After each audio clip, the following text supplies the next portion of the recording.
నమస్కారం కృష్ణారావు గారు. రాజకీయాలలో రాజకీయ పార్టీల పేర్లును చాలా అవైలబుల్ సింబల్స్ బట్టి దాన్ని బట్టి అవుతూనే ఉంటాయి. కానీ ఈ మధ్య మే 15ని సుప్రీంకోర్టు చీఫ్ జస్టిస్ సూర్యకాంత్ గారు మాట్లాడుతూ ఈ యువతరం అంతాను కాక్రోచెస్ కింద బొద్దింకల కింద ఉన్నారు అండ్ వాళ్ళకి ఎంప్లాయ్మెంట్ ఇవన్నీ లేకపోతే డిఫరెంట్ దీంట్లో వెళ్తున్నారని చెప్పేసి ఈ ఆర్టీఐ యాక్టివిస్ట్ మీ గురించి దాని గురించి కామెంట్ చేస్తే అది కొంచెం ఒక విధంగా పర్వర్టెడ్ దీంట్లో వెళ్ళిన తర్వాత మే 16th మళ్ళీ సూర్యకాంత్ గారు దాని మీద ఒక చిన్న క్లారిఫికేషన్ ఇచ్చారు. ఇదేంటంటే ఆయన కామెంట్ చేసింది ఏంటంటే ఈ బోగస్ డిగ్రీసు ఫేక్ డిగ్రీస్తో చేసి వీళ్ళందరూ డెవలప్డ్ ఇండియాకి పిల్లర్స్ కింద ఉండట్లేదు, వీళ్ళు చేస్తున్నారని చెప్పేసి దీనివల్ల ఇది ఎట్లా అయిందంటే ఈ రిపర్కషన్స్ ఆయన అనేది ఈ కొత్తగా కాక్రోచ్ జనతా పార్టీ సిజేపీ అని 30 గంటల లోపల ఈ డిజిటల్ స్ట్రాటజిస్ట్ అభిజిత్ దీప్కే అనే అతను ఈ కాక్రోచ్ జనతా పార్టీ అని బీజేపీ మీద ఒక చిన్న ప్లే కింద ఒక పార్టీని ఇది చేశాడు. అది చాలా పెద్ద దుమారంగా వెళ్తుంది.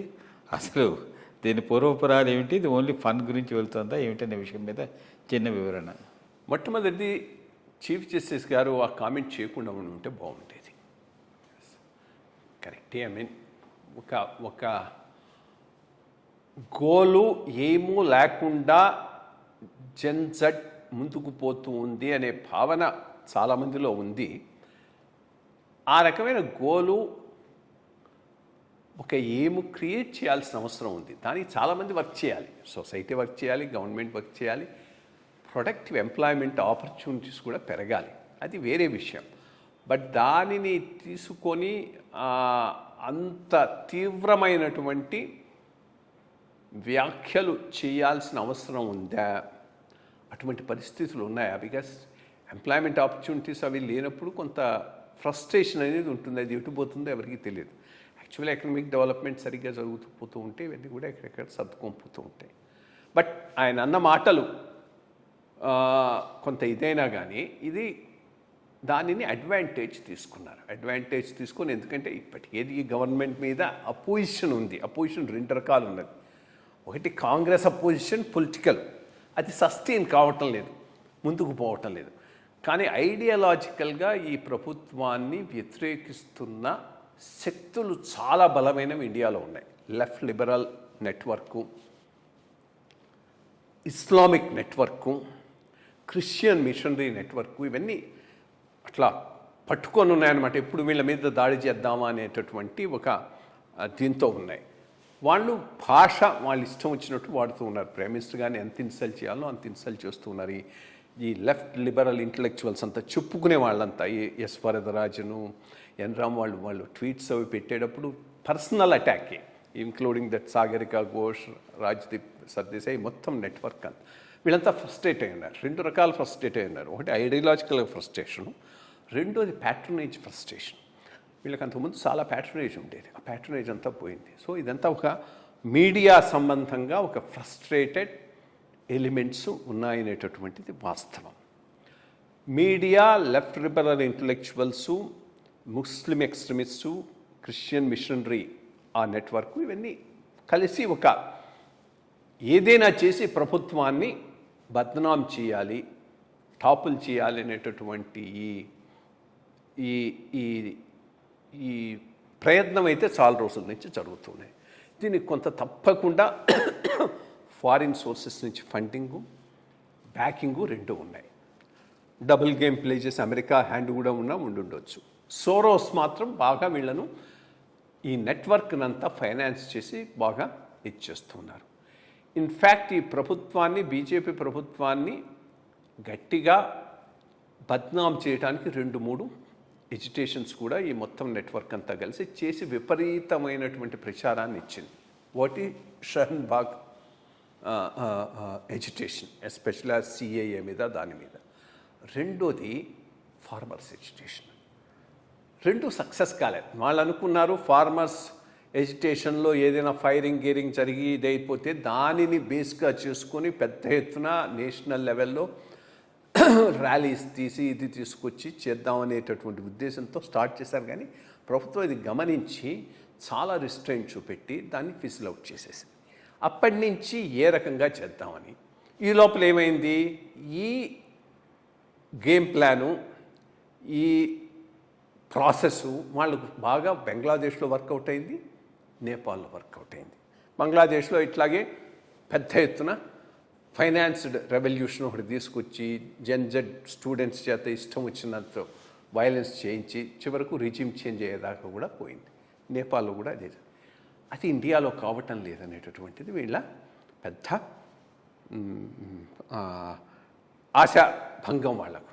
సో ఇదొక నెట్వర్క్ ఒకటి గట్టిగా ప్రయత్నం చేయడానికి ఎక్కడ ఆపర్చునిటీ ఉంటుందని చూస్తున్నది. బట్ ఏమవుతున్నది, బీజేపీ ఎలక్షన్ల నుంచి ఎలక్షన్లకు బలపడుతుంది. 2024లో వీళ్ళందరూ అనుకున్నారు ఇంక వీళ్ళ పని అయిపోయింది, మైనారిటీ గవర్నమెంట్గా పడ్డారు, ఇక్కడి నుంచి డౌన్ఫాల్ స్టార్ట్ అవుతుంది. బట్ అనూహ్యంగా ఆ పైన జరిగిన ప్రతి అసెంబ్లీ ఎలక్షన్స్లో కూడా వాళ్ళు విజయం సాధించుకుంటూ వచ్చారు. దానికి పెద్ద విజయం వెస్ట్ బెంగాల్ అయిపోగానే ఇప్పుడు వాళ్ళకు తెలుసు, ఇప్పుడు పాన్ ఇండియాగా బీజేపీకి ఒక స్ట్రాంగ్ బేస్ వచ్చేస్తున్నది. ఒక స్టేట్లో దెబ్బతిన్నా ఇంకో స్టేట్లో కాంపెన్సేట్ చేసుకునే పరిస్థితి వస్తే ఇంకో 15-20 ఏళ్ల దాకా బీజేపీని కట్టడి చేయలేము. ఏం చేయాలని వీళ్ళు ఒక ఇది చూస్తూ ఉన్నారు. ఆమ్ ఆద్మీ ద్వారా పెద్ద ఎత్తున ఒక ప్లాట్ఫామ్ను సృష్టిద్దామని వాళ్ళ చాలా శాయశక్తుల కృషి చేశారు. కానీ ఆమ్ ఆద్మీయే బద్మానం అయిపోయింది. సో ఇప్పుడు ఆ స్పేస్ అంతా ఎవరు ఆక్యుపై చేసుకోవాలని చూస్తున్నారు. అది చూచి వీడు ఒక్కడూ చేసిన పని అయితే కాదు, దీని వెనుక ఒక పెద్ద నెట్వర్క్ ఉంది, ఇది ఉంది, చేస్తూ ఉన్నారు. ఈయన ఏమైతే చీఫ్ జస్టిస్ చేసిన కామెంట్ను ఆధారంగా చేసుకొని భారతీయ కాక్రోచ్ పార్టీ బీసీపీ అని వాడు ఒకటి ఫ్లోట్ చేసి ట్విట్టర్లో పెడితే అకౌంట్ పోయింది, బ్రహ్మాండంగా పోయింది. బట్ దాంట్లో ఎంత ఆర్టిఫిషియల్ ఫాలోయింగు, ఎంత ఫాలోయింగ్ ఇండియా నుంచి, ఎంత ఫాలోయింగ్ పాకిస్తాన్ ఇతర కంట్రీస్ నుంచి అనేది కూడా ఆలోచించాల్సినటువంటి అవసరం ఉంది. రెండోది, ఇతను ఆమ్ ఆద్మీ పార్టీ వ్యక్తి, ఒక ఇది లేదు, ఏమీ ఒక చార్టర్ లేదు, ఒక పొలిటికల్ ఐడియాలజీ ఏమీ స్పెల్అవుట్ చేయలేదు. బట్ కొంత అయితే ఇదిగో ఇన్ని నెట్వర్క్లన్నీ ఫ్రస్ట్రేటెడ్గా ఉన్నాయి కదా, అవన్నీ దీనికి బ్యాండ్ వాగన్ కింద జాయిన్ అయిపోవడంతో ఒక ఫోకస్ అయితే వచ్చింది. బట్ ఈ ఫోకస్ని ఎంతకాలం చేయగలడు, ఇది ముందుకు తీసుకుపోగలడు, ఐ డౌట్ ఇట్. బికాస్ అంత పెద్ద ఎత్తున ప్రభుత్వం మీద అయితే వ్యతిరేకత భారతదేశంలో లేదు. రెండోది, size of the country also is helping BJP. ఇప్పుడు చిన్న కంట్రీ అయితే ఇటువంటి ఎజిటేషన్స్ని తీసుకొచ్చి ఫోర్స్ చేసి రిజిమ్ చేంజ్కి ప్రయత్నం చేయడం ఈజీ.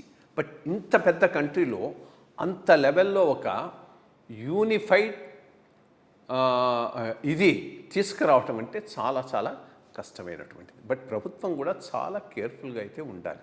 ఎస్పెషల్లీ ఇప్పుడు అంత పెద్ద ఎత్తున నెత్తునేసుకొని నేషనల్ లెవెల్లో ఎంట్రన్స్ ఎగ్జామినేషన్ అని మొత్తం దేశానికంతా పెట్టినప్పుడు ఫుల్ ప్రూఫ్గా ఉండమల్లే దాంట్లోనే లీకేజెస్ వచ్చి ప్రాబ్లం వస్తే అది ఏమవుతుంది, ఇది నేషనల్ లెవెల్ ఇష్యూ. సో అన్ని రాష్ట్రాల నుంచి నీకు ఫ్రస్ట్రేషన్ వచ్చే అవకాశం ఉంది. That can be a good rallying point. In fact rallying point ఇచ్చినట్టు అవుతుంది ప్రభుత్వం. సో చాలా చాలా కేర్ఫుల్గా ముందుకు పోవాల్సిన అవసరం ఉంది బీజేపీకి. బలపడుతూనే ఉన్నది, కానీ ఈ బలం ఎప్పటికప్పుడు ఎవాల్యుయేట్ చేసుకుంటూ, రీఅసెస్ చేసుకుంటూ, ప్రియారిటీస్ను సరిగ్గా నిర్ణయించుకుంటూ, డెవలప్మెంట్ మీద ఫోకస్ చేసుకుంటూ ముందుకు పోకపోతే మాత్రం ఇదిగో ఇటువంటి ఫ్రస్ట్రేషన్ అన్నప్పుడు ఎవడైనా దానికి బెనిఫిషియరీ కావచ్చు. జస్ట్ లైక్ విజయ్, ఇప్పుడు ఎవడనుకున్నాడు తమిళనాడులో ప్రభుత్వం మీద ఫ్రస్ట్రేషన్ ఉంది, ఇతను సింబల్ లాగా నిలిచాడు, ఐఎమ్ అగేన్స్ట్ దిస్ గవర్నమెంట్ అని. అంతకుముందు ఏఐడిఎంకి వేసిన వాళ్ళు, బీజేపీకి వేసిన వాళ్ళు, ఇంకోళ్ళకి వేసిన వాళ్ళు అందరూ ర్యాలీ అయిపోయి గెలిపించేశారు. అటువంటి పరిస్థితులు అయితే అవకాశం ఉంది.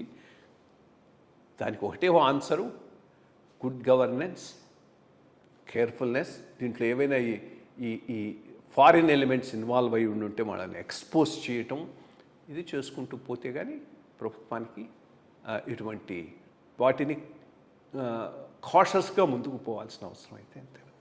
నమస్కారం అండి, మంచి విషయం.